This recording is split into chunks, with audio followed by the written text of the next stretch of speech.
Welcome to పూరాలుకల్. ప్రముఖ గాయని మంగ్లీపై గత కొన్ని రోజులుగా వస్తున్న ఆరోపణలు తెలుగు రాష్ట్రాల్లో సంచలనం రేపుతున్నాయి. ముఖ్యంగా మైక్రో ఫైనాన్స్ స్కామ్ తో వీరికి సంబంధం ఉందంటూ జరుగుతున్న ప్రచారంపై మంగ్లీ సోదరుడు శివ చౌహాన్ స్పందించాడు.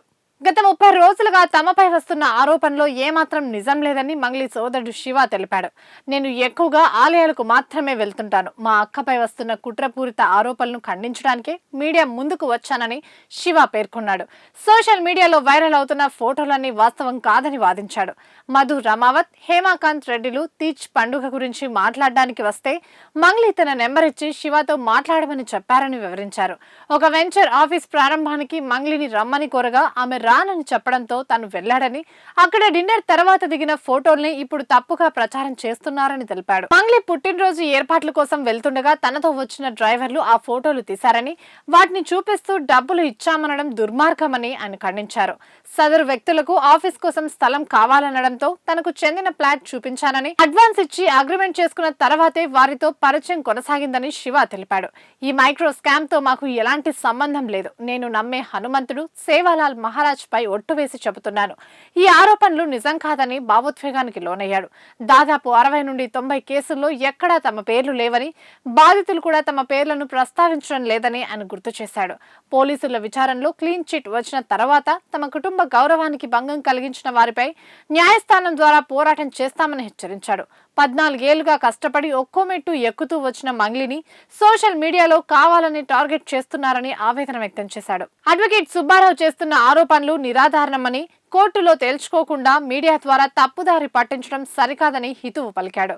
నిజం ఎప్పటికైనా వెలుగులోకి వస్తుందని, చట్టం ముందు వాస్తవాలు బయటపడతాయని శివ ధీమా వ్యక్తం చేశాడు. బాధితుల తరపున కూడా తాము పోరాడతామని, ప్రజలు వాస్తవాలను గమనించాలని కోరారు. నా పేరు శివ చౌహాన్, మంగ్లీ గారి బ్రదర్ని. గత 30 రోజులుగా ఏదైతే మా పైన ఆరోపణలు వస్తున్నాయో దాని గురించి మాట్లాడడానికి వచ్చిన ఈరోజు. ప్రతి సంవత్సరం సీతారాముల వారి కళ్యాణం కావచ్చు, ఏదైనా కూడా మేము కట్టించిన ఆంజనేయ స్వామి దేవాలయం ఏదైతే ఉందో దాని పరంగా నేను ఎవ్రీ ఇయర్ 1 మంత్ ముందే వెళ్ళి నేను టెంపుల్స్ విజిట్ చేయడం జరుగుతుంది. నా ఇన్స్టాగ్రామ్ చూసుకుంటే మీరు గత 10 సంవత్సరాలుగా నా ఇన్స్టాగ్రామ్ లిస్టు మొత్తం కూడా దేవాదాయ టెంపుల్స్కి వాటికి మాత్రమే వెళ్తూ ఉంటాను. నేను టెంపుల్స్కి ధనుష్కోటి, రామేశ్వరం అలాంటి టెంపుల్స్కి వెళ్తూ ఉండడం జరుగుతుంది. మీరు కావాల్సింటే చెక్ చేసుకోవచ్చు. అయితే ఈ ఏదైతే నా మీద ఆరోపణలు వస్తున్నాయో, మా అక్క మీద నా మీద ఆరోపణలు వస్తున్నాయో దాని గురించి చెప్పడానికి వచ్చిన. ఈ ఫోటో గురించి చాలామందికి చాలా డౌట్లు రకరకాలుగా వస్తున్నాయి. మా మీద నింద మోపడానికి చాలా కుట్ర పన్నుతున్నారు. అది ఎవరున్నారు దీని వెనకాల ఏంటి అనేది ఇంతవరకు మాకు కూడా అర్థం కాని పరిస్థితిలో ఉన్నాం మేము. ఇది కలిసింది ఒక ఎమ్మెల్యే ప్రోగ్రాంలో భాగంగా మమ్మల్ని ఇన్వైట్ చేసిన తర్వాత, ఆ ప్రోగ్రామ్ని అటెండ్ అయిన తర్వాత ఎవరైతే మధు వచ్చిండో దానికి సంబంధించిన ఫోటో ఇది వచ్చి తీసుకెళ్ళడం జరిగింది. దీనికి ముందు మా సిస్టర్ ఎవరైతే మంగ్లీ గారు ఉన్నారో ఆమె పరిచయం ఎలా స్టార్ట్ అయిందో చెప్తా ఈరోజు. ఆమె ఏప్రిల్ ఎండింగ్లో ఒక తబలారస ఒక పబ్ ఉందో ఆ పబ్లో ప్రోగ్రామ్ చేస్తుండగా ఈ హేమాకాంత్ రెడ్డి సంబంధించిన వాళ్ళు ఎవరైతే మధు రామావత్ అండ్ మన అభిషేక్ అనే పర్సన్స్ ఇద్దరు వాళ్ళతో పాటు ఉన్న వాళ్ళిద్దరూ వచ్చి అక్కడిని అప్రోచ్ అవ్వడం జరిగింది. సో ఏదైతే తీజ్ ఫెస్టివల్ కోసం అని చెప్పేసి అప్రోచ్ అయ్యారు మాకు.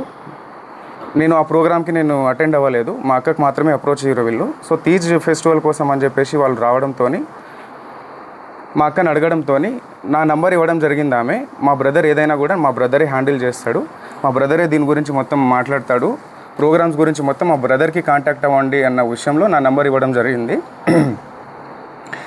నెక్స్ట్ 1-2 డేస్ తర్వాత కాల్ చేసి, అన్న ఇది పరిస్థితి, అక్క దగ్గర నంబర్ తీసుకున్నామని చెప్పేసి వీళ్ళు నన్ను కాల్ చేసి ఇట్లా అడిగారు. తీజ్ ఫెస్టివల్ ఉందన్న, మంత్స్ ఉంది కదా, దానికి ఇంకా టైం ఉంది, ఆ టైం తర్వాత అప్పుడు చూద్దాంలేండి, కొన్ని ఇంపార్టెంట్ కాల్స్ వస్తుంటాయి, మీటింగ్స్ ఉంటాయి, సో వాటికి వెళ్ళాల్సి వస్తుందని చెప్పేసి నేను చెప్పడం జరిగింది.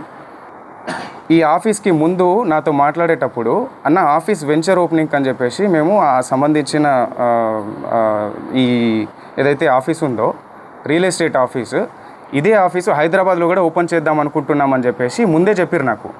దీనికి రావాలి మీ అక్క, లేదంటే అక్కడ హైదరాబాద్లో అన్న రావాలి అని చెప్పేసి అన్నారు.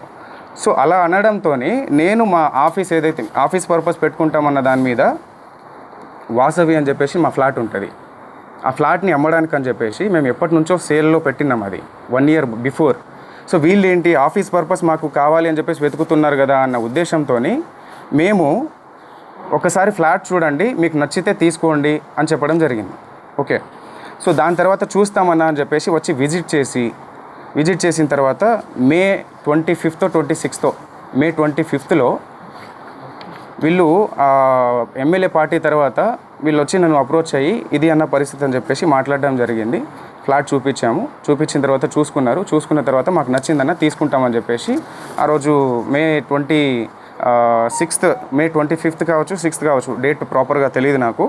సో ఆ టైంలో వీళ్ళు వచ్చి మీ ఫ్లాట్ తీసుకుంటామని చెప్పేసి సమ్ అమౌంట్ అడ్వాన్స్గా మాకు పంపించడం జరిగింది. అక్కడ జరిగిన ఏదైతే అటాచ్మెంట్ మా ఫ్లాట్ సేల్ చేయాలని చెప్పేసి మేము అనుకున్న దాని తర్వాతనే ఈ అటాచ్మెంట్ నాకు మధుకి ఏర్పడింది. అక్కకి ఎలాంటి సంబంధం లేదు, అక్క ఫోటో ఒకటి మాత్రమే ఉంటుంది, అది కూడా ఇక్కడ.